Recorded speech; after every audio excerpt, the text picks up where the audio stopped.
Jean-Jacques Mamba, cadre du MLC, c'est ça?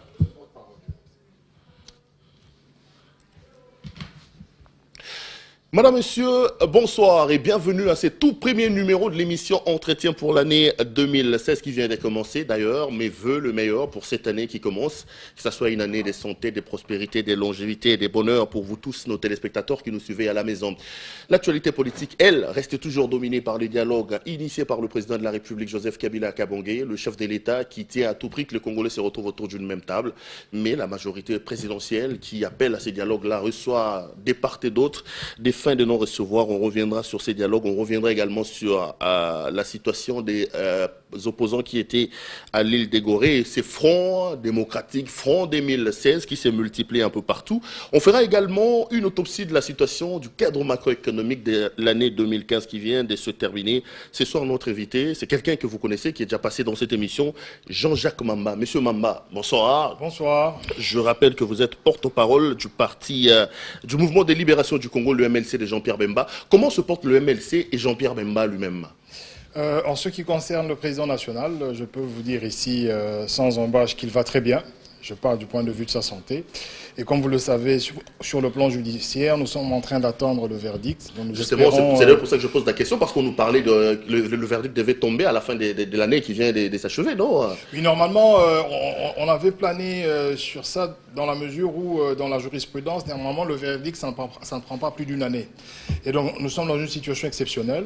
Et j'espère qu'elle sera notre avantage, c'est-à-dire que nous attendons le verdict. Et comme vous le savez, la justice ne subit pas de pression. C'est les juges qui vont établir ce verdict et nous attendrons quand ils seront prêts pour le donner. Mais au cas où il serait condamné, vous serez toujours en train de les garder comme président national du MLC. Est-ce que ça fait quand même 8 ans que Jean-Pierre Bemba n'est pas là, mais le MLC a toujours Jean-Pierre Bemba comme président? C'est parce qu'il n'a pas des successeurs.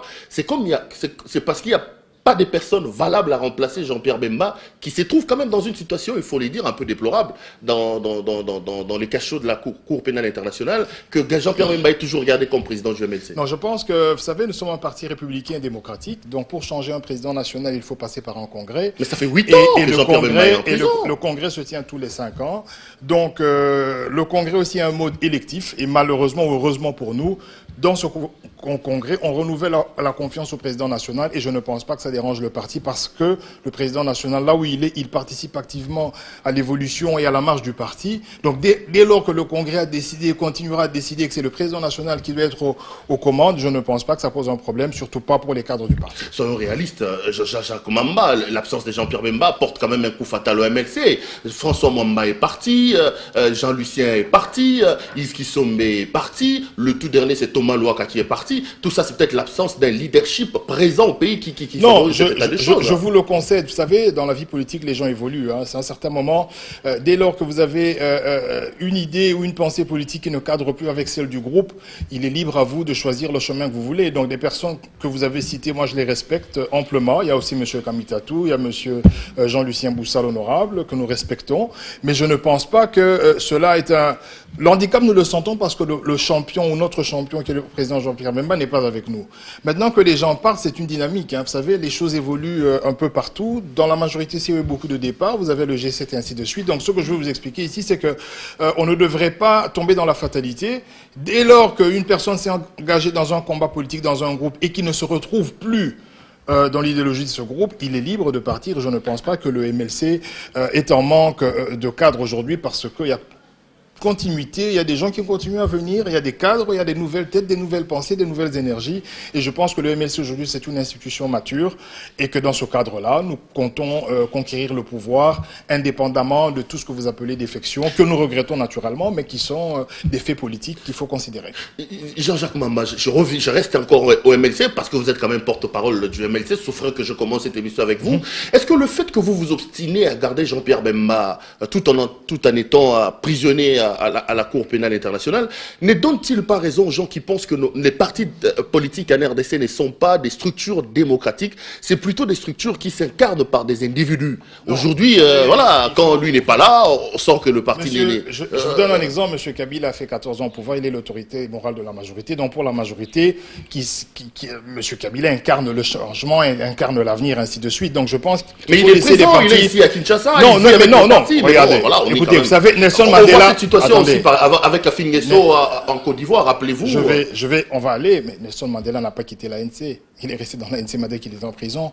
L'ANC a attendu Nelson Mandela pendant 27 ans. Il est revenu, il est mort dans l'ANC, donc il est mort ANC, on va dire ça comme ça, malgré qu'il est devenu président de la République. Donc laissez les partis s'organiser de manière démocratique, parce que je vous ai parlé d'un congrès. Nous avons un congrès, le dernier congrès, toutes les catégories, toutes les structures du parti au niveau des provinces ont choisi M. Jean-Pierre Bemba, malgré qu'il n'est pas avec nous et nous en souffrons. Donc ça, c'est l'organisation du parti. Maintenant, dire que c'est calqué sur le modèle d'un homme, oui, effectivement, c'est un leader charismatique qui a beaucoup donné pour ce pays, qui a beaucoup donné pour son parti et qui continue, malgré qu'il est, entre guillemets, empêché momentanément à la CPI, qui continue à participer activement au débat, qui donne du sien, et je pense qu'il faut mériter son combat, respecter son combat, et c'est ce que nous faisons. Alors, Jean-Jacques Mamba, revenons à l'actualité politique dans le pays. L'actualité reste dominée par le dialogue. Le président de la République, vous vous en souviendrez, a initié un forum, un dialogue pour que le Congolais se retrouve autour d'une même table pour évoquer les questions importantes du pays. Mais le MLC lui a réservé une fin de non-recevoir. Pourquoi votre parti refuse-t-il de participer au dialogue voulu par le chef de l'État ? Mais écoutez, parce que déjà au niveau de la forme et du fond, nous constatons qu'il y a beaucoup de vices. Prenons le fond. Le chef de l'État veut aujourd'hui s'arroger le droit de discuter en amont des questions électorales, alors que la CENI, qui est un organe qui a reçu via des lois organiques tous les pouvoirs pour régler ces questions-là, devait le faire. Malheureusement, elle est en manque de moyens et c'est le gouvernement qui n'a pas donné les moyens. Donc je ne vois pas comment en 2011, le chef de l'État ne s'est pas arrogé ce droit-là de gérer la CENI et qu'augérjourd'hui, il veut organiser un dialogue pour traiter des questions électorales. Donc, je trouve tout ça, c'est incongru. C'est géré dans la gestion de la Commission électorale nationale. Mais dès lors que dans son discours, il vous dit que vous allez aller au dialogue, vous sortirez des recommandations, vous allez me ramener ces recommandations, je vais les transformer en instructions que je donnerai aux différentes institutions concernées. Cela veut dire qu'il veut instituer le dialogue. Pour lui, le dialogue devient une institution qui va donner des recommandations que lui retransmettra à la CENI. Alors qu'en réalité, la CENI est demandeuse de moyens. Il y a une tripartite. Il y a eu des contraintes qui ont été présentées. Le gouvernement ne s'est pas engagé à résoudre ces contraintes.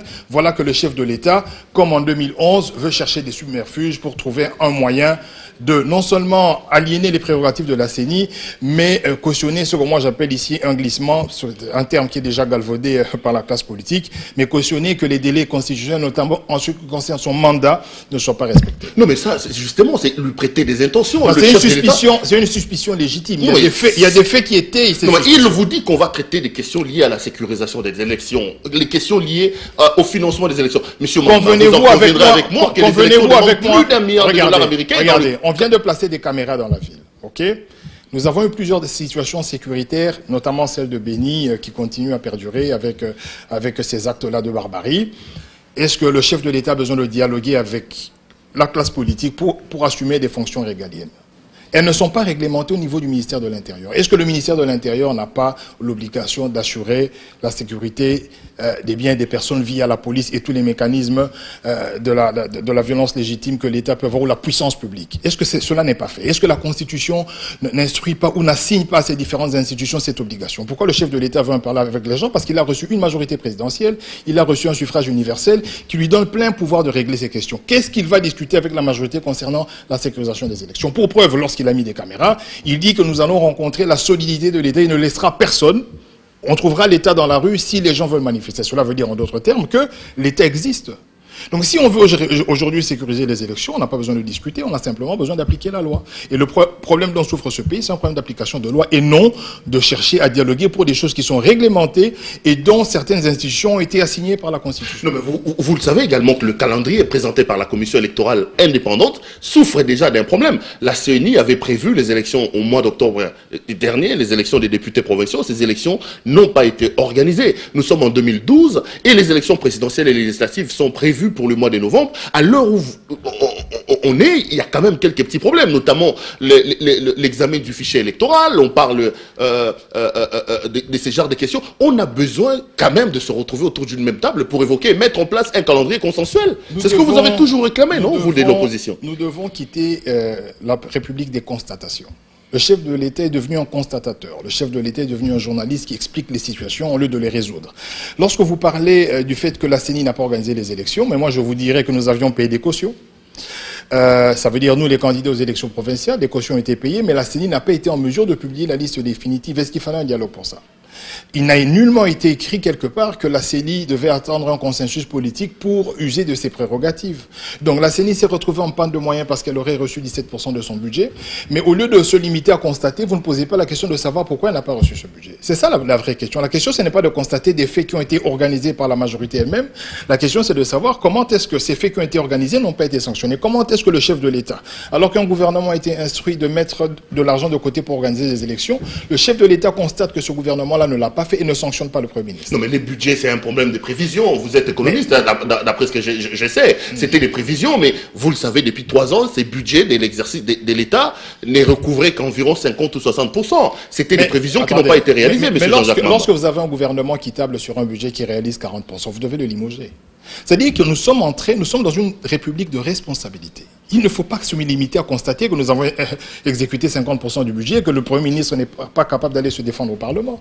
Donc ce que nous sommes en train de dire, c'est que le chef de l'État a été payé, il a été élu, il a cette fonction-là de réguler la vie de la société et notamment de veiller à ce que toutes ces questions-là se passent dans l'ordre. Donc dès l'instant que vous avez un gouvernement qui table sur un budget de 8 milliards et qui réalise 4 milliards, mais vous limogez le Premier ministre.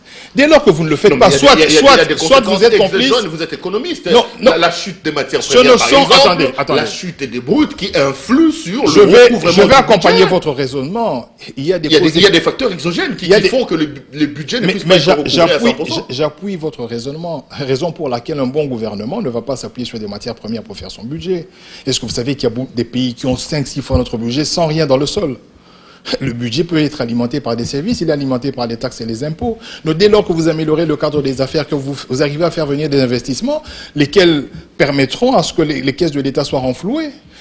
Il y a des niches fiscales. Lorsque le chef de l'État vient en constatation vous expliquer qu'il y a 15 milliards qui disparaissent chaque année, mais ce n'est pas le chef de l'État qui devait le dire. On devait voir les prisons remplies de toutes ces personnes-là qui facilitent la fuite de ces 15 milliards. Mais le chef de l'État vient constater, comme vous et moi, qu'il y a 15 milliards qui partent alors qu'il a fait 14 ans au pouvoir. Donc c'est très très compliqué. Moi je parle d'une république de responsabilité. Si sur 100% de budget nous ne réalisons que 40, ben c'est un manque de performance, il faut limoger le Premier ministre. Non mais vous parlez du cadre, reconnaissez quand même, ça c'est une parenthèse que j'ouvre, lors de la dernière publication du PNUD, la RDC a gagné 11 places au niveau de l'indice pour les développements humains. Et je vous dirais... on dit, ça c'est le PNUD, c'est même pas ce gouvernement qui l'a dit, c'est le PNUD qui dit, ceci est les résultats des réformes importantes que le pays a menées depuis un temps. Ça, il faut le reconnaître.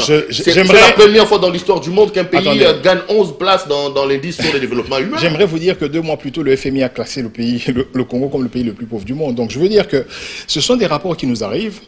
Et malheureusement, nous ne sommes pas dans une émission caractère économique. Si nous reviendrons sur la question, on va parler de cette fameuse stabilité, en parlant de l'indice des prix, en parlant de beaucoup de choses, 2-3 choses. Je vais vous donner des exemples, on reviendra là-dessus.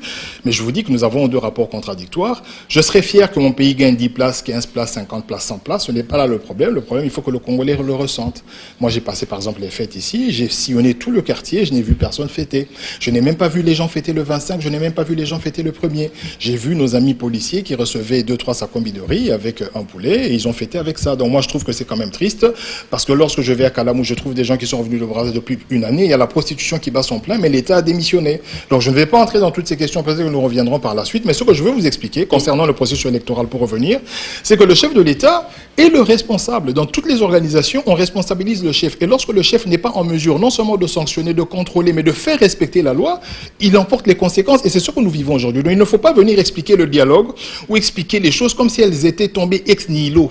C'est une situation qui a été organisée, créée, mais malheureusement cautionnée par le chef de l'État, qui n'a pas pris les mesures. Non, mais attendons alors, Jean-Jacques Mamba. Ok, vous dites qu'on ne doit pas arriver dans une situation de constater, mais la réalité est là. On sait qu'on organise. La réalité créée. Non, la réalité créée. Attendez. Il y a une différence entre. Attendez. En 2006. Nous ne sommes pas. En 2011, 2 présidents, le chef de l'État qui a été déclaré élu a prêté serment, et Etienne Tshisekedi a fait de même. Le président de la République vous dit, nous ne voulons plus revoir ce genre de situation. Attendez. Nous sommes quand même africains. Nous réglons nos problèmes sous l'arbre à palabres. Ça dérange quoi que vous... J'aimerais que nous parlions des choses vraies, parce que nous parlons devant la télévision et nous avons la population qui nous suit. Nous ne sommes pas en train de parler de cas de force majeure.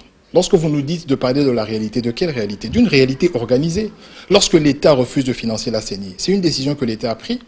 Ça n'a rien à voir avec un cas de force majeure, donc nous ne pouvons pas subir une organisation de l'État ou une organisation du gouvernement qui vise à faire prolonger les délais du président de la République. On ne peut pas subir ça.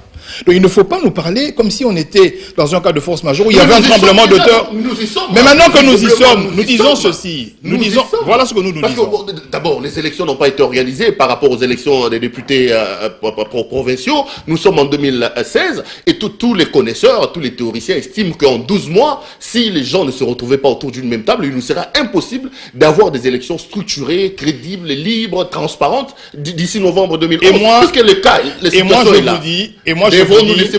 moi je vous dis que si le chef de l'État s'engage à le faire, ça se fera. J'ai beaucoup d'expérience, j'ai vu beaucoup de choses dans ce pays. Dès que le chef de l'État s'engage à faire quelque chose, ça se fait en temps réel, ça se fait en temps voulu.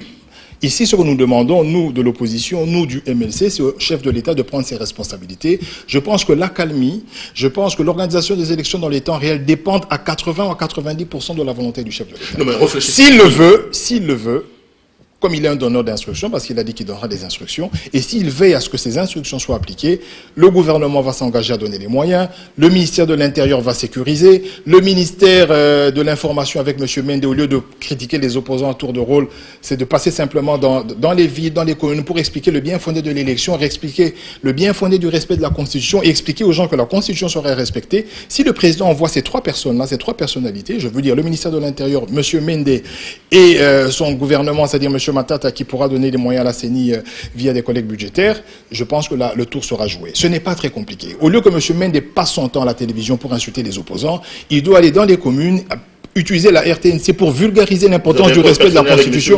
Non, mais parce qu'en fait, qu'est-ce qui se passe? Vous savez, il y a eu le ministère de l'Éducation et de la Citoyenneté. N'est que citoyen dans un pays où les règles fonctionnent. Et dans ce cadre-là, il a totalement échoué parce qu'au lieu de parler de la citoyenneté et du respect de la Constitution, il s'est évertué à insulter les opposants. À faire chaque fois des répliques, qualifier les opposants de réfractaires, de terroristes, et ainsi de suite. Je n'ai pas de problème avec lui, mais je dis qu'il ne fait pas bien son travail. Son travail, c'est d'aider la République. Et pour aider la République, il doit non seulement aider le chef de l'État à faire comprendre au chef de l'État qu'il y a intérêt pour l'intérêt de tout le monde. Pour juger la température de ce qu'ils font. Mais j'assume ce que je dis. J'assume ce que je dis parce que il y a beaucoup d'organisations qui font, par exemple, comment je veux dire, qu'ils vulgarisent la compréhension de la Constitution, et malheureusement, je n'ai jamais vu le ministère faire cet exercice, et c'est un ministère dont il a la charge. Revenons sur le dialogue Jean-Jacques Mamba. Donc vous, dans l'état actuel, vous pensez qu'on ne va pas organiser les élections. Je sais que vous êtes catholique. Quand le pape lui-même appelle le Congolais à se retrouver autour d'une même table pour parler du dialogue, quand les princes de l'Église, les pères spirituels des églises catholiques, les évêques, prêchent pour le dialogue, voilà qu'un fidèle catholique dit que lui, il n'est pas pour le dialogue. Bon, je vous conseille certainement qu'on ait été à la même église, mais ce que je veux vous dire est simple. Le dialogue, c'est une vertu et tout le monde le sait. D'ailleurs, nous étions en concertation nationale, vous en rappelez bien. Et d'ailleurs, ça a été décrié. Mais elles ont eu lieu, ces concertations. Aujourd'hui, il y a une partie de l'opposition qui veut aller au dialogue. Je cite ici M. Mbikaï, M. Bitakwir et tant d'autres qui aimeraient bien aller au dialogue. Vous avez toute la majorité qui veut y aller. Je vois même un ministre de l'Industrie qui pense que le dialogue va produire des industries et qui a laissé son ministère pour faire la ronde de Kinshasa pour expliquer aux gens qu'on doit aller discuter. Vous avez aussi un ministre de la Santé qui a laissé un peu ses fonctions pour aller expliquer que si on dialogue, on aura plus de lits d'hôpitaux, les soins seront gratuits. Ça, on a compris. Parce que maintenant, je dis ceci. Ça, j'ai compris que le ministère de la Santé prône le dialogue pour améliorer le secteur de la santé. Le ministère de l'Industrie prône le dialogue pour améliorer le secteur de la santé. Le problème, c'est quand maintenant, je vais continuer. Des problèmes de paix. Je vais continuer. Non, on ne résout pas le problème de l'industrie par le dialogue. Ça, c'est un problème économique. Mais bon, on ne va pas en parler. Donc, dès lors que toutes les parties en présence, du moins celles qui ont accepté d'aller au dialogue, sont d'accord d'y aller, mais elles peuvent y aller où il n'y a pas de problème. Aux concertations nationales, l'UDPS n'est pas venu, l'UNC n'est pas venu, les concertations se sont tenues. Ce que nous disons, c'est que dès lors que les résolutions du dialogue vont cadrer avec le respect des lois actuelles, nous allons nous plier. Non, mais au lieu de prêter des intentions... Nous n'avons pas... Non, nous disons simplement ceci. Nous avons... C'est que je parle d'un problème de prêter des intentions. Le président n'a jamais dit qu'il va glisser. Le président n'a jamais dit qu'il va modifier la Constitution. Il n'a pas besoin de le dire. Il n'a jamais dit ça. Il n'a pas besoin de le dire, il a besoin de le faire. Et quand il ne le dit pas, il le fait dire. Suivez la désinterprétation de M. Minakou le président de l'Assemblée nationale de l'article 70. Le président ne dit jamais rien, il fait dire juste des choses. Suivez M. Machala, suivez M. Atundou. Le président ne le dira pas. Un pays démocratique, vous raison parlez pour laquelle Jean-Pierre Bemba qui vous met ce que vous dites dans la bouche. Non, moi ce que je dis, ça cadre avec ce que le parti me demande de dire. Je ne viens pas raconter ma vie. Attendez. Vous ne faites pas une récitation. Un porte-parole reste dans la ligne du parti. Je ne viens pas vous raconter ma vie ici. Je viens vous raconter ce que le parti m'autorise de dire. Donc, ce que le parti a autorisé à M. Atundou de dire, c'est qu'il nous faut 4 ans pour les élections. Ce qu'il a autorisé à M. Minakou, qui est président d'une institution, c'est de dire que le président restera en place jusqu'à ce qu'il y ait un nouveau président élu, alors que c'est un magistrat. C'est très mal dit. Je peux vous l'expliquer. Vous voulez que je vous explique? L'article dit ceci. Et dans tous les pays du monde, il y a un flottement entre le jour de l'élection, la proclamation de résultats, et le jour de l'installation du nouveau président, que ce soit aux États-Unis, en France, un peu partout. La Constitution est on ne peut plus claire. Elle parle du délai qui sépare la date de l'élection du président et la date de son installation. Et on dit que le président restera en place jusqu'à l'installation du nouveau président. Lorsqu'on parle d'installation, on suppose que le président a été élu et 90 jours avant le scrutin. Enfin, le corps électoral. Pour combler au sommet de là, si la Constitution. Je vais maintenant vous aider. Pas ça. Voilà la tête de la Constitution. Imaginez-vous qu'un président refuse d'organiser des élections parce qu'il ne veut pas être remplacé. La Constitution n'a pas prévu que parce qu'il a été incapable d'organiser les élections, il va rester au temps donné jusqu'à ce qu'il y ait des élections. L'esprit de la Constitution dit ceci, que le corps électoral doit être convoqué 90 jours avant. Et dès qu'il y a l'élection, on donne le temps à ce président élu entre le jour de son élection jusqu'au jour de son installation. C'est de ce glissement-là qu'il s'agit. Il ne s'agit pas d'un glissement qui est lié à l'élection du président, mais à son installation. Donc, non. La Constitution dit bien installation et élection. Donc le glissement ne concède que l'installation, c'est-à-dire la date à laquelle le président a été élu jusqu'au jour où il ira au palais de la Nation. Non, mais on sait également qu'il y a des articles de la Constitution qui consacrent le fait que pour un mandat électif, que la personne ne soit remplacée. Regardez la Constitution, ce qu'il a fait. Vous savez pourquoi on a verrouillé Ngoadondo est président du Sénat jusqu'aujourd'hui. C'est pour ça qu'il y a des... André Kimbuta est président aujourd'hui. Je ne suis pas juriste, mais je vais vous aider parce que le professeur Massérodé, le professeur Mbata m'a même donné un livre qu'il a dédicacé, il m'a bien expliqué. Regardez. Vous êtes en train de dire que M. tel a glissé et tel autre a glissé. Moi, ce que je vous explique, c'est que le constituant, s'il se donne le luxe de verrouiller l'article concernant le mandat du président de la République, c'est parce qu'il ne voulait pas qu'après 2 mandats, le président s'éternise au pouvoir. Donc, le scénario selon lequel un président peut organiser une non-élection ou refuser d'organiser les élections et rester au pouvoir, le constituant ne l'a pas prévu. Raison pour laquelle ce délai est impératif, c'est le délai de 90 jours. Maintenant, pour revenir aux sénateurs, dont M. Kengo, et revenir aux assemblées provinciales avec ce qu'on a appelé ici les commissaires provinciaux. Mais pourquoi ces élections-là n'ont pas été organisées? Arrêtons les constats. Voyons les choses en face. Il y a eu déjà un problème très grave en 2011 de passer, c'était une situation assez gravissime, de passer de 2 tours à 1 tour. Mais le chef de l'État, qui aime que tout se passe correctement, savait très bien qu'en ce moment-là, il n'y avait pas eu des élections des députés provinciaux et des sénateurs, pouvait maintenant appeler la CENI ou pouvait appeler un dialogue. Le président était fermé à tout dialogue. Et d'ailleurs, lui-même de dire que les élections étaient entachées d'irrégularités. Mais occasion de plus pour créer un dialogue, pour en parler. Mais vous savez ce qu'était la réponse de M. Mende? Que les institutions sont en place, il n'y a pas de crise, il n'y aura pas de dialogue. Donc, la volonté du président de dialoguer ne cadre pas avec nos aspirations parce que nous pensons qu'il est en fin mandat et qu'il pouvait dialoguer sur ces questions en 2011 pour trouver des solutions en amont, notamment faire organiser les élections des députés provinciaux et celles des sénateurs et des gouverneurs. Donc, comme il ne l'a pas fait, il a trouvé que c'était normal. On a l'impression qu'il a fait glisser, il a laissé les autres glisser pour justifier après que lui il glisse. Et raison pour laquelle M. Minakou, je respecte son autorité, mais je suis vraiment assez surpris qu'un juriste désinterprète un article de la Constitution, se permet de dire que voilà, il y a des sénateurs qui ont glissé. Mais non.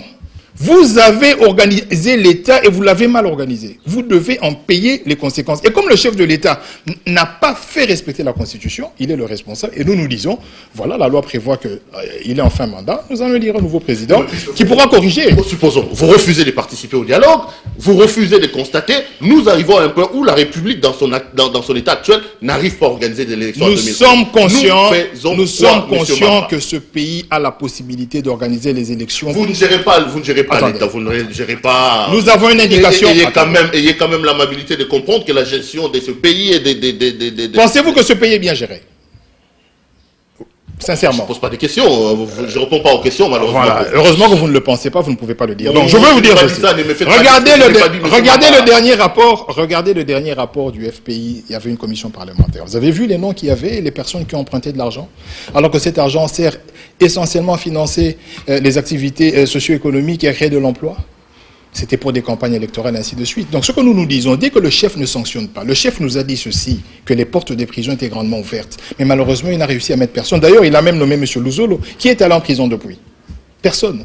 Donc, nous disons, dès que le chef, qui était censé réguler toutes ces choses, qui était censé sanctionner et organiser, a été dans l'incapacité de le faire, ben nous disons, monsieur le chef de l'État, nous avons un article qui est verrouillé, c'est l'article 220, nous avons une constitution que nous voulons faire respecter, vous avez fait votre temps, tout n'était pas mauvais, il y a eu des choses qui étaient peut-être appréciables, hein, on va le dire comme ça, mais maintenant il faut laisser la place à quelqu'un d'autre. Il n'y a plus de temps pour discuter. Vous n'avez pas répondu à ma question. Moi je vous dis que ce pays est capable de mobiliser les 500 millions inscrits au budget pour faire les élections. Je ne vais pas vous faire un cours du budget où vous parlez de comment on peut le faire. Si j'avais le budget devant vous, j'allais vous montrer que nous sommes capables. Le 220 qui a été verrouillé, mais bon, il y a également une théorie qui dit que la personne qui a verrouillé a la capacité de déverrouiller. C'est quelle théorie? Mais il faut parler avec le professeur Mbata qui a assez outillé sur ces questions. Cet article-là ne peut pas être... Le professeur Mbata... C'est une des sommités dans ce pays, en ce qui concerne la Constitution. Non, c'est une des sommités. Nous sommes en train de parler de la science. La science n'est pas unilatérale. Je vais vous dire, de ce que j'ai compris, si j'étais juriste, j'allais approfondir la question. De ce que j'ai compris, le verrou de cet article doit nous amener dans une nouvelle constitution si nous voulons le changer. On ne peut pas le faire sauter ce verrou, il faut une nouvelle constitution, il faut un nouveau référendum, pas sur le déverrouillage de l'article, mais sur une nouvelle république. On peut le faire, le Rwanda l'a fait, le Congo-Brazza l'a fait, et le Congo peut le faire également. Il n'y a pas de souci. Hein. Pour vous, il n'y a pas de souci, mais pour nous, il y en a.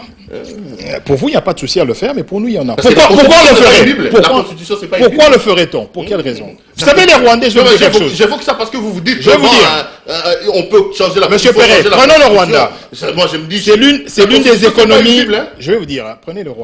Il faut se donner. Nos voisins l'ont fait, le Rwandais l'ont fait, ils sont voisins au Congo, le Brazzavillois l'ont fait. Le ciel n'est pas tombé sur la tête des gens. Il faut se donner des bonnes raisons de le faire. Ce pays est à genoux, ce pays est KO. Pour quelle raison on le ferait? Non mais, monsieur Mama... À part rester au pouvoir pour ne rien faire, pour quelle raison on le ferait? Sérieux. Quand vous dites que c'est payé dans le chaos, vous êtes du MLC. Rappelez-vous que lorsque le président prend les pouvoirs, le pays est divisé en 1000 morceaux. Vous-même, vous avez mené une guerre qui a ensanglanté la ville de Kisangani. Le MLC et le RCD se sont battus via le Rwanda et l'Ouganda. Quand vous donnez des leçons aux gens, soyez quand même un peu modeste pour reconnaître que, attendez, lorsque la majorité au pouvoir prend le pouvoir, vous du MLC, vous pillez la partie de l'Équateur, aidé par l'Ouganda. Pouvez-vous me promettre quelque chose? Que nous allons avoir une émission à caractère économique pour que je vous explique certaines choses, parce qu'au fait, la production du cuivre actuel est 10 fois, si pas 50 fois plus grande. Répondez à ma question, quand vous dites que rien n'a été fait, rappelez-vous que le Rwanda... C'est ce que je suis en train de dire. Mais je continue, je vous réponds. Et ils se sont battus à ciel ouvert, à Kisangani, Monsieur le tuant les gens.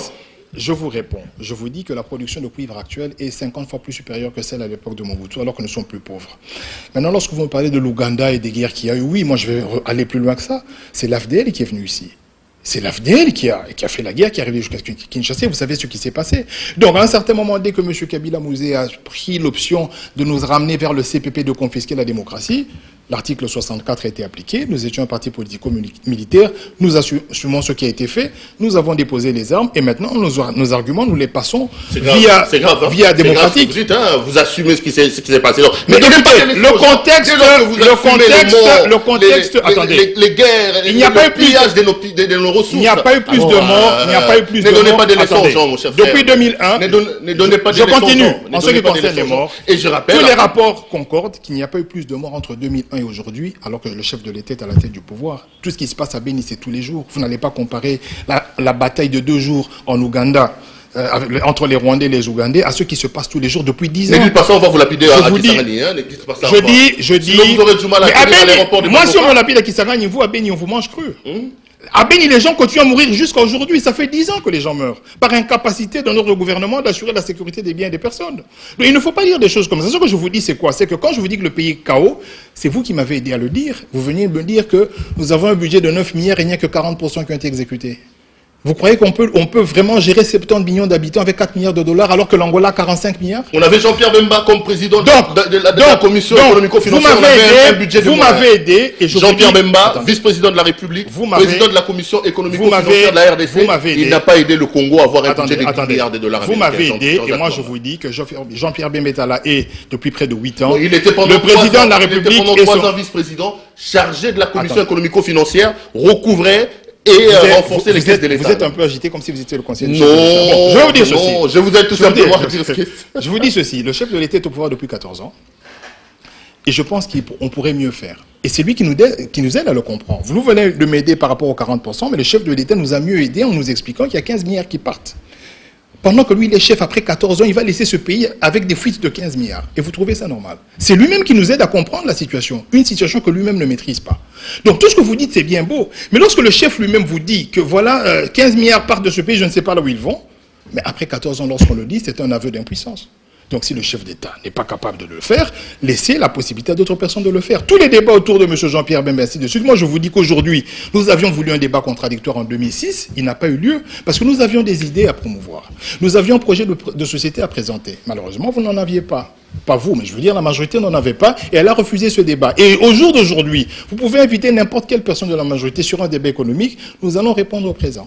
Donc, il ne faut pas arrêter avec ce débat-là. Attelons-nous à dire que le chef de l'État est incapable de gérer les 15 milliards qui disparaissent. Ces 15 milliards peuvent être investis dans des projets socio-économiques. Cela n'est pas fait. Donc, nous sommes dans la misère et le pays est à genoux. En clair, le MLC ne participera pas au dialogue. Le MLC attend les élections.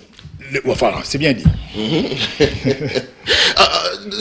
C'est d'ailleurs pour ça que vous êtes finalement allé à l'île des Gorées pour reprendre des mouvements de subversion et venir déstabiliser la République au cas où les élections ne seraient pas organisées et que... voilà. Ça, c'est caricatural.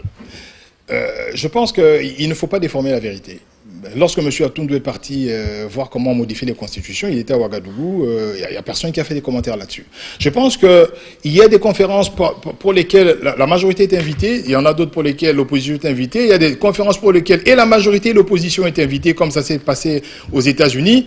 Il ne faut pas diaboliser les gens dès lors que nous avons une opposition qui est pacifiste. Il n'y a personne qui vous dira dans l'opposition, et je n'assumerai aucun propos qui vise à détruire quoi que ce soit pour manifester pour le respect de la Constitution. Ce que nous disons, c'est que nous allons marcher sans armes pour faire comprendre au chef de l'État qu'il donnera une chance immense à ce pays s'il permet, il s'implique, il donne l'impulsion nécessaire pour que nous ayons des élections crédibles et opposables à tous en 2016, y compris celle du président. Vous êtes quand même allé à l'île des Gorées avec la fille de Mukongubila qui, lui, est recherché ici pour avoir mis la capitale à feu et à sang. Je ne sais pas, j'ai vu la liste des présents, je ne pense pas qu'elle était là. Mais bon, non, la fille de Mukongubila était là, les photos sont sur Internet.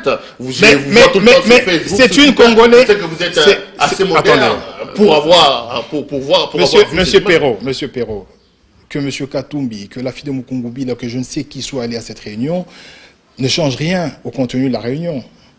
Donc, il a été question d'évaluer le processus électoral en Afrique subsaharienne. Cette question-là a été... Cette question-là, est-ce que vous avez ce qui est officieux? Officieux, est-ce que vous avez appris comment, derrière mais vous êtes un journaliste de la Constitution, envoyer les gens dans la rue? Vous êtes un journaliste, vous ne devez pas vivre des rumeurs. Vous ne pouvez pas débiter des rumeurs. Il faut avoir un document. Quel est le document qui prouve que ça a été discuté, ces choses? Est-ce que vous pensez que pour apprendre des mouvements des subversions, on met ça dans un document? Non.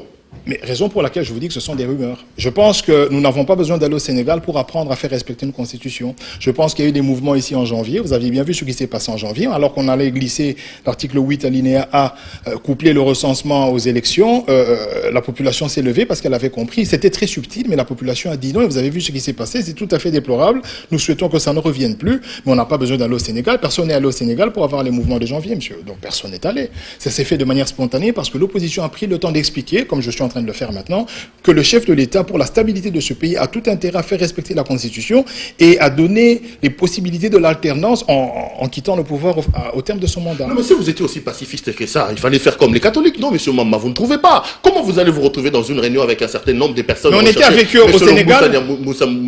On était au Sénégal avec les catholiques. Monsieur, ils sont partis après. Hein, l'abbé Santédi a été rappelé. Ils sont venus. Mais parce qu'il a vu le contenu et il a vu la composition de la délégation, le les catholiques ont estimé que c'était quand même un piège, non? Les catholiques sont l'église au milieu du village. Qu'est-ce qui s'est passé? Ils sont arrivés là-bas, ils ont participé à la réunion. Mais bon, il y a eu M. Atoundou et tout le monde qui a commencé à pleurer parce que les catholiques étaient là, pour dire qu'il n'y a que l'opposition ne sont pas représentés. Et pour éviter d'avoir une position partisane, les catholiques ont décidé de quitter la réunion. C'est simplement parce que vous avez désinterprété le sens de cette réunion et vous avez créé toute une phobie autour du fait que les opposants se réunissent quelque part pour discuter des choses de leur pays. Et puis il y avait les Congolais. Attendez, mais il y avait des Gabonais, il y avait des Érythréens, il y avait des Gabonais. Non, attendez, à cette réunion. Mais il y avait des Gabonais, des Érythréens, tous complotent pour le Congo, contre le Congo. Je ne pense pas. Il n'y avait pas que les Congolais à cette réunion. Il y avait même des Gambiens. Il y avait à peu près 11 ou 12 nationalités à cette réunion. Tous sont venus pour aider l'opposition à renverser M. Kabila. Non, je ne pense pas que l'opposition réfléchit comme ça. D'ailleurs, moi je vous dis que le jour de la prestation de serment, parce que M. Kabila deviendra sénateur à vie, peut-être que je vais lui demander d'être son assistant. Parce que j'aimerais bien qu'il devienne sénateur et qu'il aide ce pays à connaître l'alternance démocratique. C'est ce que nous attendons de lui. Personne n'en veut, M. Kabila. Il n'y a pas une guerre contre sa personne. Il y a simplement des énergies qui sont développées pour faire respecter les textes.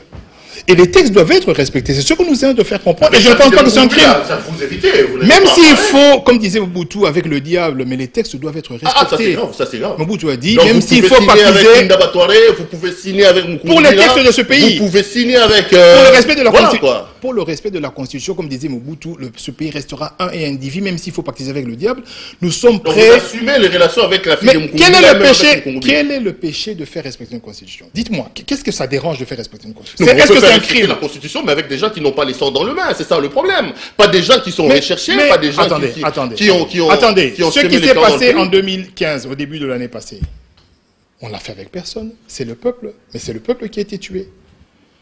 Vous vous rappelez de ce qui s'est... Il y a eu 43 morts.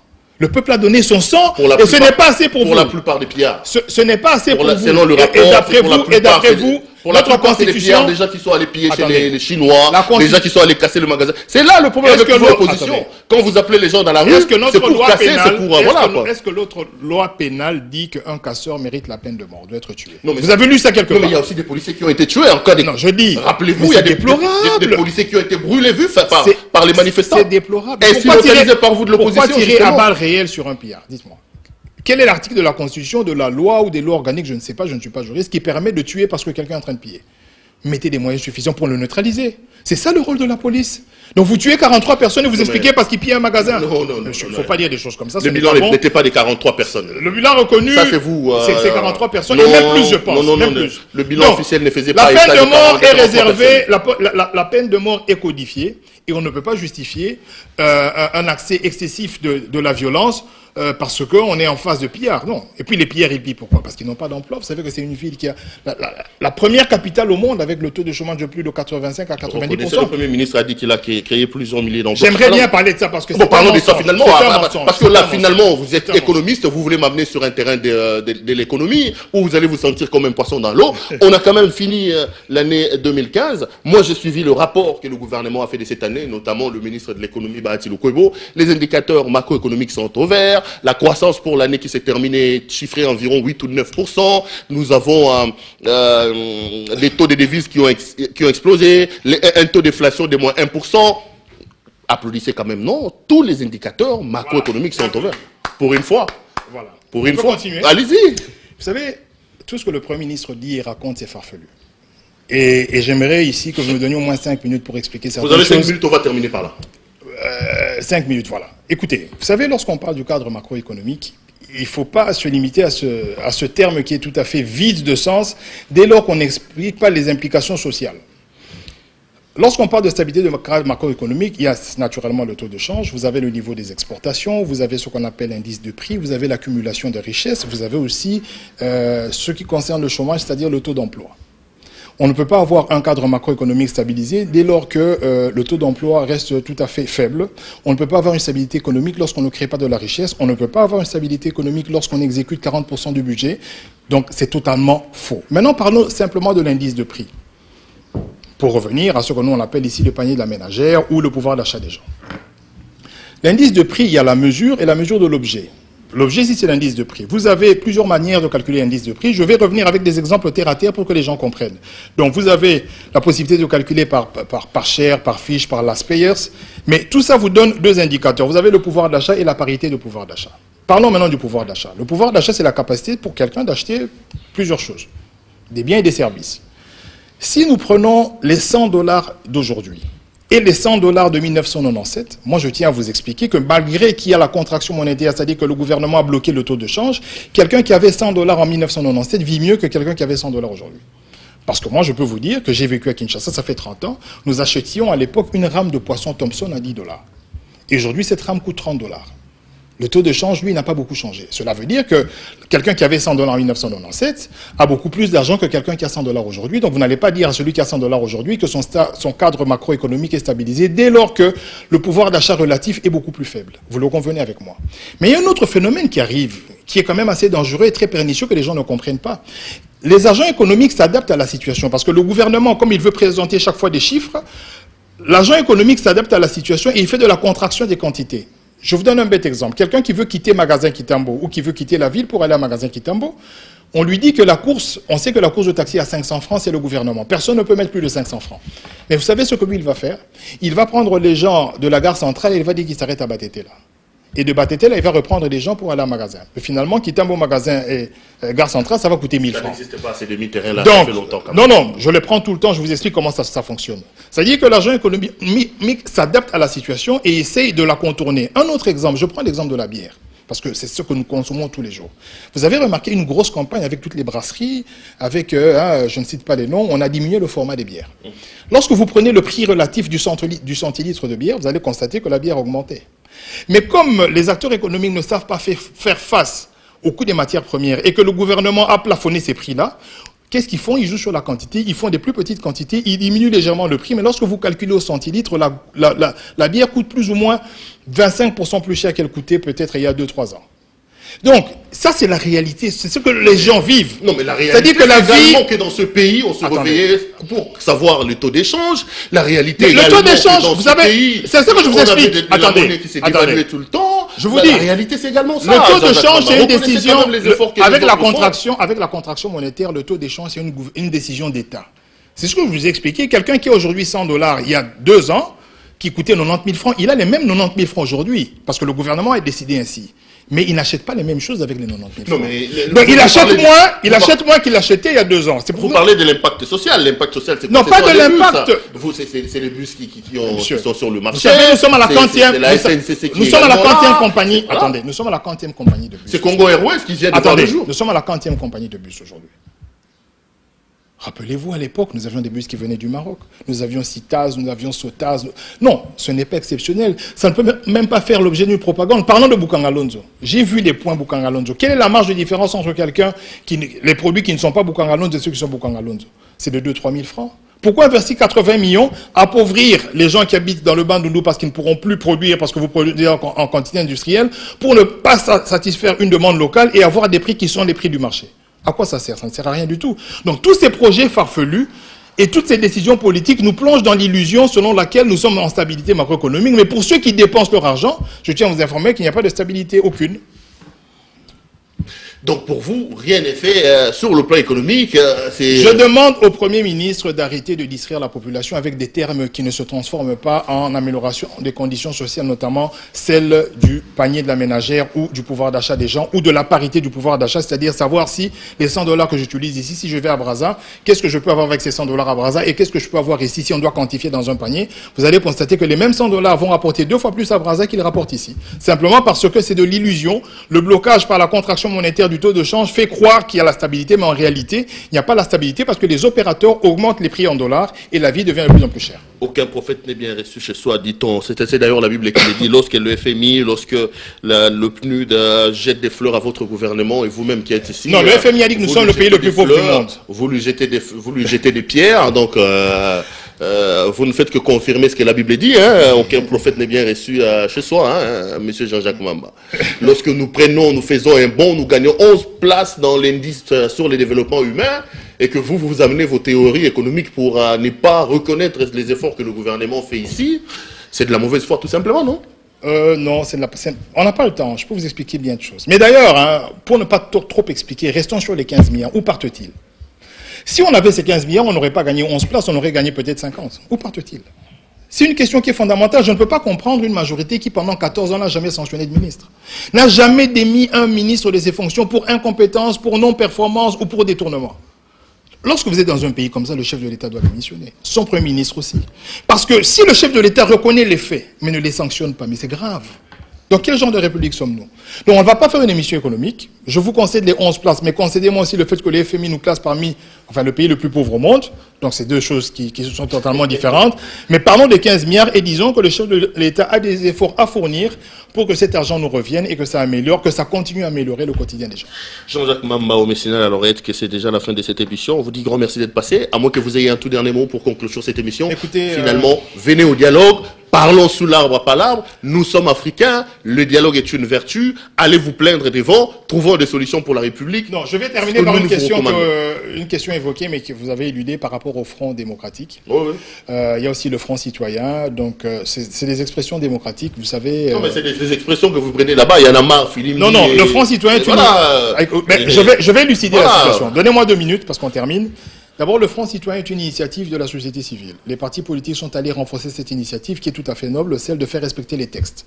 Tandis que le Front démocratique, c'est une plateforme politique dans le cadre des regroupements autorisés par la loi organique portant statut de l'opposition. Ce sont des regroupements qui sont organisés, qui nous permettront à la fin d'avoir un consensus sur une candidature unique. Donc ça, c'est un fait politique, tandis que le Front citoyen, c'est un fait social dans la mesure où vous avez la société civile... Toutes les théories apprises à l'île des Gorées, hein. Parce que, voilà, quoi. Non, il n'y a aucune théorie qui a été apprise. Aucune théorie n'a été apprise. Nous continuons, et c'est mon mot de la fin, à exhorter le chef de l'État à sortir par la grande porte, à ne pas suivre les Kabila Désir, il y a Kabila Totondioté, à ne pas suivre toutes les personnes qui, au nom de leurs privilèges personnels, sont prêtes à sacrifier la paix et la stabilité acquises, selon lui, aux fruits du sang. Les Congolais ont payé de leur sang pour que nous ayons cette stabilité. Il ne faut pas que quelques 5, 6, 7, 8, 10, 15, 20 familles qui aujourd'hui jouissent d'un certain statut social le conduisent en erreur pour que nous fassions encore des pas en arrière et reculions encore vers l'amalgame qu'il y avait quelques années avant.